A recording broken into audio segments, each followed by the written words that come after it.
నమస్తే, నా పేరు ప్రశాంతి. వై న్యూస్ కు స్వాగతం. జన్మదిన శుభాకాంక్షలు. యువనేత, జన హృదయులు, పిలిస్తే పలికే ఆపద్ బాంధవుడు, స్నేహశీలి, గాంధీ సత్రం పాలకవర్గ సభ్యులు శ్రీ దంతులూరి శివరామకృష్ణరాజు గారికి మా హార్దిక జన్మదిన శుభాకాంక్షలు. ఇట్లు సొంఠేని మోహన్ సూర్యవర్ధన్, శ్రీ మహాతి ఫైబ్రిగేషన్ వర్క్స్ మరియు ఫ్రెండ్స్ యూత్ 7వ వార్డు తుని. Phone number 9985743334.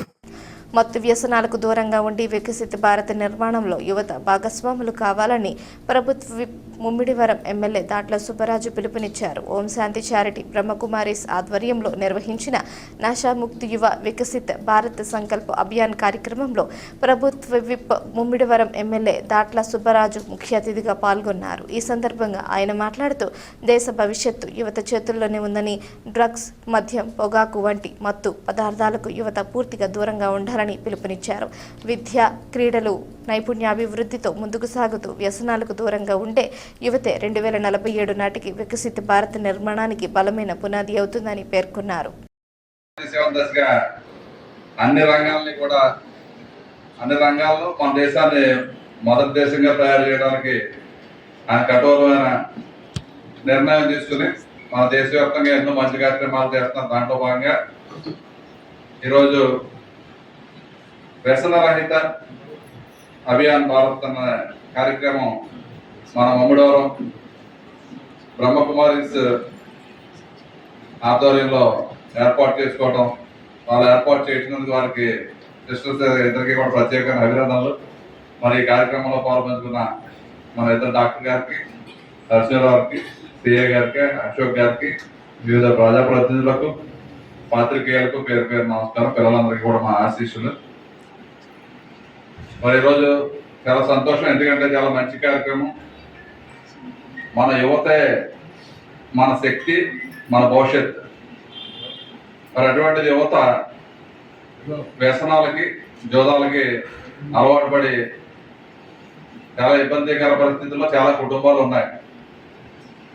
వారిని కంట్రోల్ చేయాలనే ఉద్దేశంతో మోడీ గారు ప్రతి 10 మందిలో ఒకరిని ప్రతిజ్ఞ చేసి 2047 కల్లా మన దేశంలో ఈ వ్యసనాన్ని తరిమికొట్టి, ఈ డ్రగ్స్ని, జోదాన్ని కూడా తరిమికొట్టాలనే ఉద్దేశంతో మన ప్రధానమంత్రి గారి సంకల్పంతో మరి ఈరోజు మనం ఇక్కడ లాంచ్ చేసుకోవడం చాలా సంతోషకరం. ఎందుకంటే బ్రహ్మకుమారీస్ అంటే ఎంతో మన శివభక్తితో ఎన్నో మంచి కార్యక్రమాలు చేసే మంచి సంస్థ. మేము కూడా మమ్మల్ని కూడా మౌంట్ ఆబుకి తీసుకెళ్లారు. ఆ ఆర్గనైజేషన్ కూడా తీసాం, బ్రహ్మాండమైన ఆర్గనైజేషన్. మరి ఎందుకంటే ఇటువంటి మంచి కార్యక్రమాలు ప్రతి ఒక్కరూ కూడా తీసుకోవాల్సిన బాధ్యత మన ఎంతైనా ఉంది. ఎందుకంటే యువత ఈరోజు ఈ మత్తు పానీయాలకి, డ్రగ్స్కి, అదేవిధంగా జోదాలకి, ఇప్పుడు ఆన్లైన్ గేమింగ్స్, ఆన్లైన్లో కూడా చాలా లక్షల కోట్లు మన యువత పాడు చేస్తున్నారు. ఆ కుటుంబాలు చాలా ఇబ్బందికర పరిస్థితుల్లో ఉన్నాయి. ఎందుకంటే ప్రతి గంటకి 100 కోట్లు ఆన్లైన్లో విదేశాలకు మన డబ్బులు వెళ్ళిపోవడం వల్ల మరి క్యాష్ ఫ్లో కూడా మన దేశంలో తగ్గిపోయింది. ప్రధానమైన కారణం అది. మరి దానికి తోడుగా ఈ వ్యసనాలు, ఏదైతే మత్తు పానీయాలు తీసుకోవడం, ఇవన్నీ కూడా చాలా ఇబ్బందికర పరిస్థితుల్లో ఉంది. కాబట్టి మోడీ గారు ఈ కార్యక్రమం పెట్టారు. దానికి ప్రధానంగా దాన్ని కంట్రోల్ చేయాలంటే యువతను తల్లిదండ్రులు అనుడించి పిల్లలని పర్యవేక్షణ చేయాలి. దాని గురించి మన లోకేష్ గారు కూడా మరి పేరెంట్స్ అండ్ టీచర్స్ మీట్ ప్రతి సంవత్సరం పెట్టి, ఏదైతే పిల్లల ప్రవర్తన ఉందో, వాళ్ళు దేని మీద ఇంట్రెస్ట్ చూపుతారో అవన్నీ కూడా తల్లిదండ్రులకి, టీచర్స్ తెలియజేసి వాళ్ళు ఏదైతే నైపుణ్యం ఉందో నైపుణ్యాన్ని తీసి మన దేశానికి ఉపయోగపడే యువతను తయారు చేయాలి. ఎందుకంటే మన దేశం నుంచే అన్ని రంగాల్లో CEO స్థాయిలో ఉన్న వాళ్ళు మన దేశం నుంచే అన్ని దేశాల్లో కూడా పెద్ద ఎత్తున ఉద్యోగ అవకాశాలు సాధించిన యువత మన దేశం. ఆ రోజు మన రాష్ట్రం నుంచి కూడా పెద్ద ఎత్తున ఐటీని ఆ రోజు డెవలప్ చేసి చంద్రబాబు నాయుడు గారు వేలాది మందికి ఉద్యోగ అవకాశాలు ఇస్తే ఈరోజు దేశాల్లో మన యువత మన కంప్యూటర్ రంగంలో ముందుంది. ప్రధాన లక్ష్యం మన ఈ మార్గ ద్రవ్యాలు తగ్గిపోవడం. కాబట్టి పెద్ద ఎత్తున ప్రభుత్వం కూడా, గత ప్రభుత్వంలో చాలా విధ్వంసకరంగా డ్రగ్స్, గంజాయి అనేది దొరికేది. మన ఈ 2 సంవత్సరాల కూటమి ప్రభుత్వంలో ఈ డ్రగ్స్ పూర్తిగా మరి స్పెషల్ డ్రైవ్ పెట్టి చాలా మటుకి కంట్రోల్ చేయడం జరిగింది. మరి పూర్తిగా దాన్ని లేకుండా చేయాలన్నదే మన నరేంద్ర మోడీ గారి సంకల్పం కాబట్టి దాన్ని మనం పెద్ద ఎత్తున ఒక ఉద్యమంలో మరి ఏదైతే 10 మందిలో ఒకరి చేత మనం ప్రతిజ్ఞ చేయించి ఆ 2047 కల్లా డ్రగ్స్ రహిత దేశంగా మనం తయారు చేసుకునే మంచి దేశంలో మన అన్ని దేశాల్లో #1 దేశంగా చేయడానికి మన ప్రధానమంత్రి గారు ఎంతో కష్టపడుతున్నారు కాబట్టి తప్పకుండా మనం అందరం కూడా సహకరించే కార్యక్రమం చేయాలి. అదేవిధంగా ఏదైతే బ్లడ్ డొనేషన్ క్యాంప్ కూడా ఈ సంస్థ స్థాపించి 90 సంవత్సరాలు పూర్తయిన సందర్భంగా బ్లడ్ డొనేషన్ కూడా పెట్టడం జరిగిందని చెప్పారు. కనీసం 90 సంవత్సరాలకే 90 మంది బ్లడ్ ఇవ్వాలని చెప్పారు కాబట్టి మన కూటమి నాయకులు అందరూ తప్పనిసరిగా ఆ రోజు వచ్చి ఆ కార్యక్రమాన్ని విజయవంతం చేసి మన ఈ సెంటర్ నుంచి ఒక ప్రాణాన్ని బతికించే పరిస్థితి మనం తీసుకురావడానికి ప్రతి ఒక్కరు కూడా సహకరించాలి. చాలా ప్రాధాన్యమైన లేకపోతే మంచి ప్రాణాలు పోయే అవకాశం కూడా ఉంది కాబట్టి ఇటువంటి మంచి కార్యక్రమాలకి నన్ను తప్పకుండా రావాలని చెప్పి వాళ్ళు ఇద్దరు కూడా పట్టేట వల్ల నాకు ఈ కార్యక్రమాలు ఉన్నా తప్పకుండా మానేతులు మీరు తప్పకుండా వస్తామని చెప్పి తెలియజేసుకుంటే ఈ రోజు మన డాక్టర్లు ఇద్దరు కూడా మంచి చెప్పారు. అన్ని కూడా పెద్దలందరూ కూడా అన్ని విషయాలు చెప్పారు కాబట్టి యువత మీరందరూ కూడా రేపు మన దేశానికి శక్తి మీరే, బలం మీరే.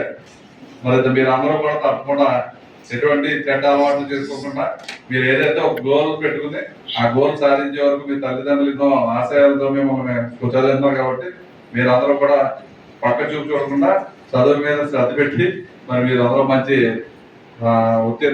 మంచి స్థానాలు సాధించాలని చెప్పి తెలియజేసుకుంటూ మరి ఈ రోజు ఈ కార్యక్రమంలో పాల్గొంటున్న ప్రతి ఒక్కరికి కూడా పేరు పేరున హృదయపూర్వక నమస్కారం తెలియజేసుకుంటూ ఈ మాదక ద్రవ్య రహిత సమాజం కోసం ఏర్పాటు చేసినటువంటి వ్యసన రహిత భారత్ కార్యక్రమ ప్రారంభోత్సవానికి చేసినటువంటి మన ముమ్మడివరం శాసనసభ్యులు ప్రభుత్వ వైపు అయినటువంటి శ్రీ దాట్ల సుబ్బరాజు గారికి, అదేవిధంగా వేదిక అలంకరించినటువంటి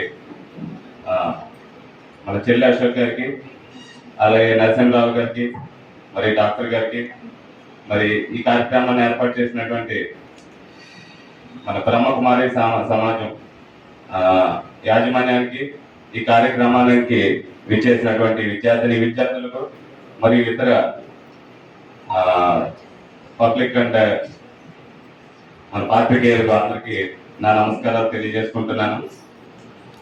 మరి వ్యసన రహిత భారత్ కోసం చేయాలంటే ప్రతి ఒక్కరు కూడా దీనికి బాధ్యత వహించాలి. ముఖ్యంగా యువత. మనం అనుకుంటాం యువత పాడైపోతుంది, మనం ఇప్పుడు చూస్తున్నాం డైలీ బేసిస్ లో చూసినట్లయితే ఎక్కువ యువత ఈ మాదక ద్రవ్యాలకి మత్తుకి బానిస అవుతా ఉన్నారు. సరే, వీళ్ళ ప్రభావితం చేయడానికి చాలా వేరు కారణాలు ఉన్నాయి. టెక్నాలజీ అయి ఉండొచ్చు, టెక్నాలజీ డెవలప్ అయింది, అందరికీ సెల్ ఫోన్స్ చేతిలోకి వచ్చాయి, కాంటాక్ట్స్ ఎక్కువ ఉన్నాయి. సో దీనివల్ల డ్రగ్స్ అనేది ట్రాన్స్పోర్టేషన్ ఎక్కువగా జరుగుతుంది. సో దానికి ఎటువంటి చర్యలు తీసుకుంటున్నాము, ఎటువంటి యాక్షన్ తీసుకుంటాం పోలీస్ తరఫు నుంచి ఎన్ని తీసుకున్నా కూడా కొంతమంది ఈ డ్రగ్స్ నుంచి బయటపడలేకపోతున్నారు. ముఖ్యంగా దీనికి బాధ్యత వహించాల్సింది ఏంటంటే తల్లిదండ్రులు. అంటే మనం యువతను చూసినట్లయితే వాళ్ళు దీనికి అట్రాక్ట్ అవుతున్నారు అంటే దాన్ని తల్లిదండ్రులు పూర్తిగా బాధ్యత వహించాలి. ఎందుకంటే ఎంతసేపు వాళ్ళు చదువు గురించి ఆలోచిస్తున్నారు, ఎలా చదువుతున్నారు ఏంటి అని చూస్తున్నారు తప్ప వాళ్ళ నడవడిక, ప్రవర్తన ఎలా ఉంది, వాళ్ళ ఫ్రెండ్స్ ఎలా ఉన్నారు, ఎక్కడికి వెళ్తున్నారు ఏంటి అన్నది వాళ్ళు పట్టించుకోవడం లేదు. తద్వారా వాళ్ళు ఏంటంటే చదువుతున్నారు, బాగా చదువుతున్నారు, కానీ ఆ టెన్షన్కి తర్వాత ఆ ప్రెషర్కి ఈ చదువు వల్ల వాళ్ళకి ఒక ప్రెషర్ వస్తుంది. దాని నుంచి బయటపడడానికి ఎవరో ఫ్రెండ్స్ ఎవరి తీసుకోరా, ఈ సిగరెట్ కాల్చు కొద్ది రిలీఫ్ ఉంటుంది అనేసి చెప్తారు. సో వాళ్ళు సరే చూద్దామని చెప్పి అలవాటు చేసుకుంటారు. దాని నుంచి తర్వాత అది సరిపోదు, తర్వాత గంజాయి ట్రై చేద్దాం, గంజాయి అయితే బాగుంటుందంట అని చెప్పి గంజాయి ట్రై చేయమంటారు. సో ఆ గంజాయి ట్రై చేస్తారు. సో అది మత్తులు ఇస్తుంది. వాళ్ళకు వచ్చినటువంటి ప్రెషర్ నుంచి కొంచెం బయటపడడానికి వాళ్ళ రిలాక్సేషన్ కోసం అది ఎంచుకుంటున్నారు. తద్వారా దానికి డ్రగ్స్ బానిస అవుతున్నారు. అది ఏం చేస్తుంది, డ్రగ్స్ ఆ రిలాక్సేషన్ అనుకుంటున్నారు, అదేమో మీ యొక్క యువత యొక్క నాడీ వ్యవస్థని అంటే సెంట్రల్ నర్వస్ సిస్టమ్ ని దెబ్బతీస్తుంది. మీకున్న ఆసక్తి, తర్వాత మీ చదువు మీద ఉన్న ఆసక్తిని తగ్గిస్తుంది, మీ జీవితం మీద నిరాశను కల్పిస్తుంది. ఎంతసేపు పడుకోవాలి, రెస్ట్ తీసుకోవాలి, మత్తు కావాలనే ఉద్దేశంలో అలా ఉండిపోతారు. చదువు మీద ఆసక్తి కోల్పోతుంది. తద్వారా మీరేమవుతున్నారంటే మీ యువత జీవితం పూర్తిగా నాశనం అవుతుంది. సింపుల్ గా ఫర్ ఎగ్జాంపుల్ ఒకటి చెప్తాను. మీరు చేసిన ఒక జరిగింది. 10 కోట్ల మంది చేత ఈ ప్రతిజ్ఞ అంటే వ్యసనముక్తి భారత్ గా తయారు చేయాలనే ప్రతిజ్ఞ కార్యక్రమాన్ని మేము తీసుకోవడం జరిగింది. 6వ తారీఖు నుంచి 20వ తారీఖు వరకు కూడా ఈ కార్యక్రమాన్ని నిర్వర్తించాలనేది పెట్టుకున్నాము. ఎందుకంటే చాలా మంది ఏమనుకుంటారంటే వీళ్ళు మతం మార్చేస్తారు. మేము ఏ మతాన్ని మార్చడానికి మేము ప్రయత్నం చేయట్లేదు. మనుషుల యొక్క అలవాట్లని, మనుషుల యొక్క ఆలోచన విధానాన్ని మార్చాలనేది మా ప్రయత్నం. మంచి అలవాట్లని చెయ్యాలనేది. ఎందుకంటే ఆలోచన మారితేనే మనిషి యొక్క మనసు మారితే ఆలోచన మారుతుంది, ఆలోచన మారితే ప్రవర్తన మారుతుంది, ప్రవర్తన మారితే వ్యక్తిత్వం మారుతుంది, వ్యక్తిత్వం మారితే కుటుంబం మారుతుంది, కుటుంబం మారితే దేశం ముందుకు వెళ్ళడానికి అది ఎంతో సహకారాన్ని అందిస్తుంది. మంచి స్కూల్ అనేది 4 అయిపోతుంది కదా, తర్వాత ఏదో చిన్న పని పడి స్కూల్కి వెళ్ళారండి 7 ఆ టైంకి. అది స్కూల్ అంటే పైన డాబా ఉంటుంది కదా, పైన డాబా మీద ఏదో సౌండ్లు వినిపిస్తుంటే పైకి వెళ్ళి చూసారండి. ఎవరున్నారు ఇక్కడ అని చెప్పని పైకి వెళ్ళి చూస్తే లేడీస్, జెంట్స్ కూడా కాదు, పిల్లలు సిగరెట్ కాలుస్తారు. అంటే డ్రగ్స్కి ఏంటి, లేకపోతే స్మోకింగ్ ఏంటి, డ్రింకింగ్ ఏంటి, వాటికి కూడా ఎంత చిన్న వాళ్ళు కూడా వాళ్ళు చదువుతున్నది 9th క్లాస్ పిల్లలు. ఇంట్లో తల్లి నిజంగా వాళ్ళు కూడా వ్యసనాలకు లోనవడానికి కూడా కుటుంబం యొక్క ప్రమేయం కూడా ఉందని అన్నారు. ఎందుకంటే వాళ్ళు కావాలని వాటికి లోనవ్వట్లేదు, పట్టించుకోకూడదు. కుటుంబ సభ్యులు వాళ్ళు కావాలనుకున్నటువంటి వస్తువుని కొనిచ్చేస్తున్నారు, తర్వాత వాళ్ళని బాధ్యత తీసుకోవట్లేదు.